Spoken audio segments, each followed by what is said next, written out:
Assalamualaikum warahmatullahi wabarakatuh. Perkenalkan, kami dari kelompok 3 kelas Kosmetologi C. Pada video kali ini kami akan menjelaskan mengenai kosmetik face powder. Tapi sebelum itu, yuk kita kenalan dulu dengan anggota kelompok kami. Yang pertama ada Aurelia Amanda Safira. Kemudian yang kedua ada Pipin Agustin. Yang ketiga ada salah satu Nisa. Dan yang terakhir ada Nabila Halisa. Nah, setelah perkenalan, yuk kita langsung masuk ke materi yang pertama. Materi kita yang pertama ini mengenai sejarah dari kosmetika. Nah, kosmetika ini sendiri berasal dari bahasa Yunani, yaitu dari kata kosmein, artinya adalah berhias.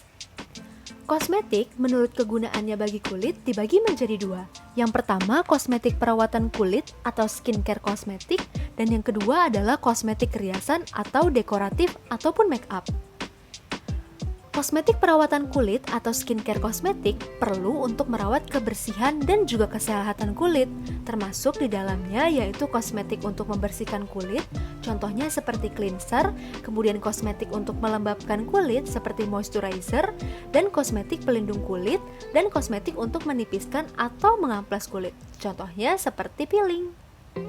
Sedangkan kosmetik riasan atau dekoratif ataupun make up diperlukan untuk merias dan juga menutupkan cacat pada kulit sehingga menghasilkan penampilan yang lebih menarik. Selain itu juga penampilan yang lebih menarik tentunya akan membuat percaya diri seseorang menjadi lebih meningkat ya.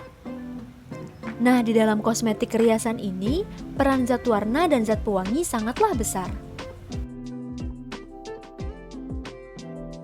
Nah, di video kali ini kami akan fokus membahas mengenai face powder.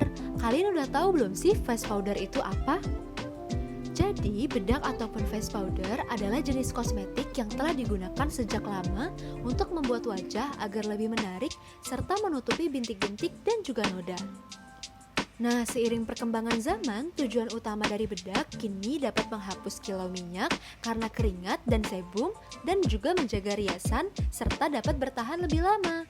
Dengan penambahan warna seperti warna merah muda, bedak juga dapat digunakan untuk memberikan kesan halus untuk warna kulit ataupun efek yang sama seperti pewarna pipi. Nah, kalian semua pasti sering kan menggunakan bedak? Kalian yang sering menggunakan bedak tipe apa sih? Oh iya, face powder dibagi menjadi dua tipe. Yang pertama bedak padat ataupun compact powder dan juga bedak tabur ataupun loose powder. Nah, selain itu terdapat juga bedak dingin yang merupakan campuran tepung pati dan bahan pengharum dan berfungsi untuk mendinginkan kulit akibat paparan sinar matahari loh. Bedak padat ataupun compact powder merupakan bubuk yang dikompres menjadi padatan.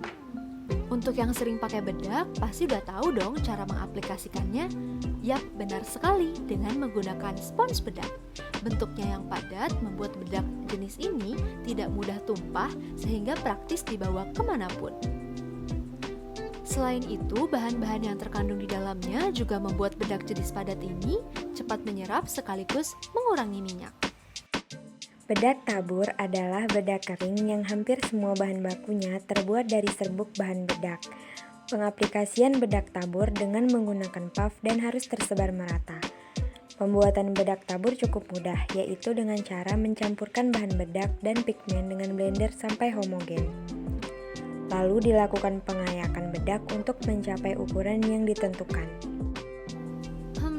Tapi apa aja ya kira-kira persyaratan yang harus dipenuhi oleh kosmetika face powder agar dapat digunakan dengan aman dan juga nyaman oleh konsumen? Yuk kita simak informasinya.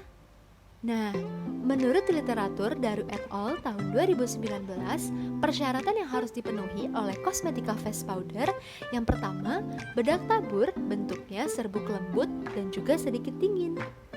Sedangkan pada uji homogenitas harus terdapat warna rata-rata yang seragam. Nah, ukuran partikel harus lolos pada MES 200 untuk menghasilkan serbuk yang halus. Jika ukuran partikelnya lebih besar, maka akan menghasilkan bedak yang lebih kasar. Dan partikel yang lebih besar ini itu dapat menyebabkan iritasi pada kulit. Tentunya ini tidak aman ya untuk penggunaan konsumen.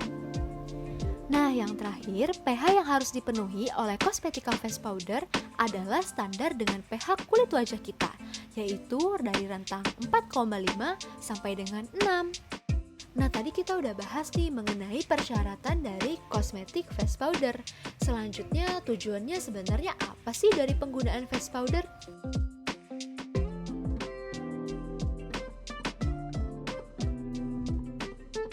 Yap, benar banget. Jadi tujuan dari penggunaan face powder ini yaitu untuk menyembunyikan kekurangan pada kulit wajah, kemudian untuk menutupi kulit wajah yang berminyak karena keringat dan juga sebum.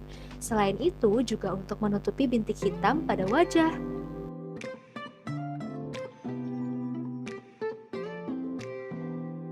Untuk memberikan kesan halus pada kulit wajah atau biasa kita sebut dengan blurry effect. Selain itu, beberapa bedak juga dilengkapi dengan SPF di mana hal ini bertujuan untuk melindungi kulit wajah dari paparan sinar UV sehingga kulit wajah dapat tetap sehat. Kalau begitu, komponen apa aja ya yang biasanya ada di dalam sediaan formula?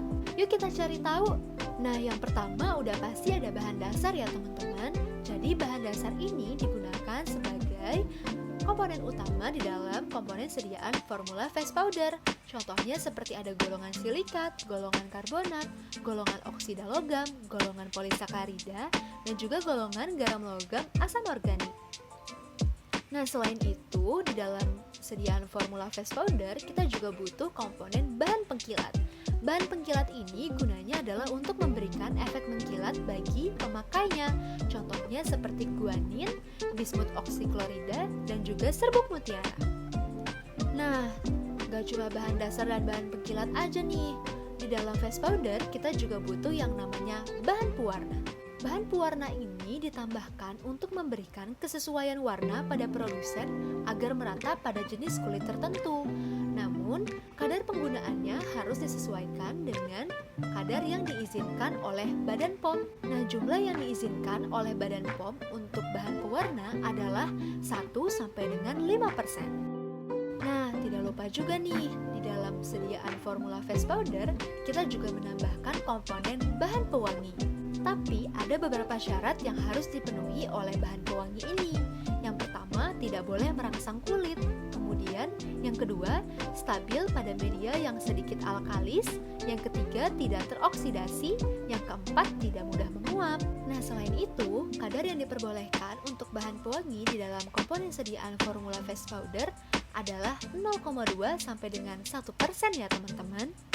Nah, karena kita udah tahu apa aja bahan-bahan yang diperlukan di dalam sediaan face powder, nah ini adalah contoh formula face powder yang kami gunakan menurut literatur Danu et al. Tahun 2019.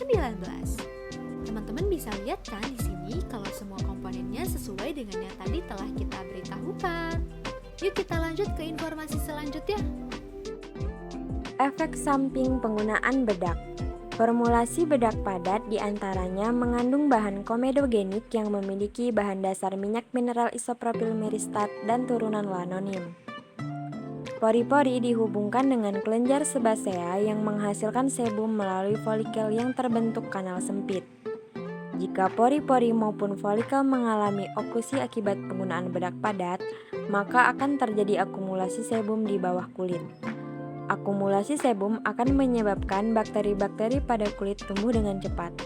Akibatnya, kulit menjadi merah dan bengkak, yang lama-lama akan terlihat mata.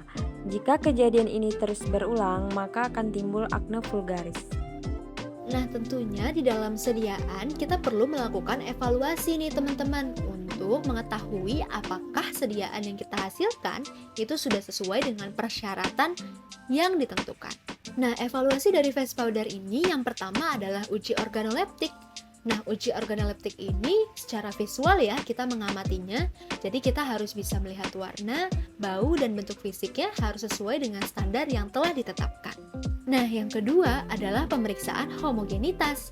Pemeriksaan homogenitas ini dilakukan dengan mengamati keseragaman warna bedak secara visual dan juga mikroskopis.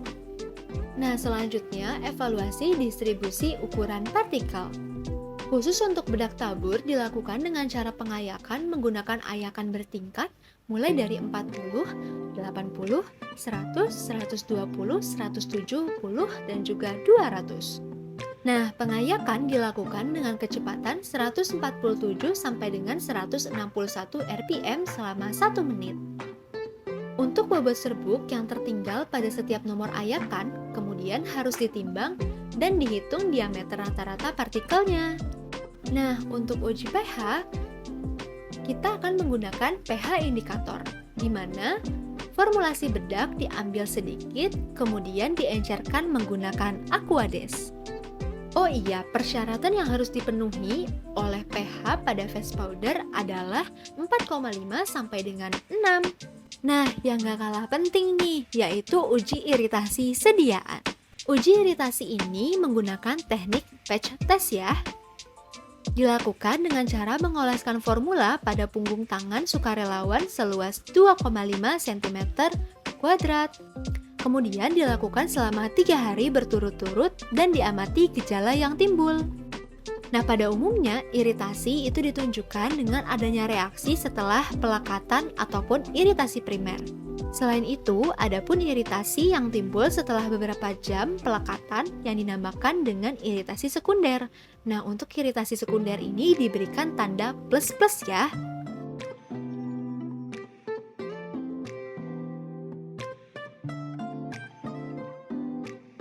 Wah, ternyata videonya sudah selesai nih teman-teman.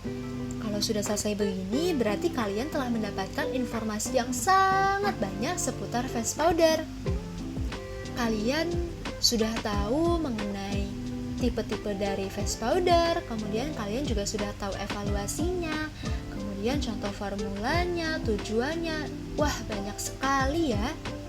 Nah, untuk itu, kalau misalnya teman-teman menggunakan bedak, silahkan diperhatikan ya, apakah face powder tersebut cocok untuk rekan-rekan ataukah menimbulkan iritasi. Sekian dulu informasi dari kelompok kami. Terima kasih karena telah menonton. Terima kasih, dadah!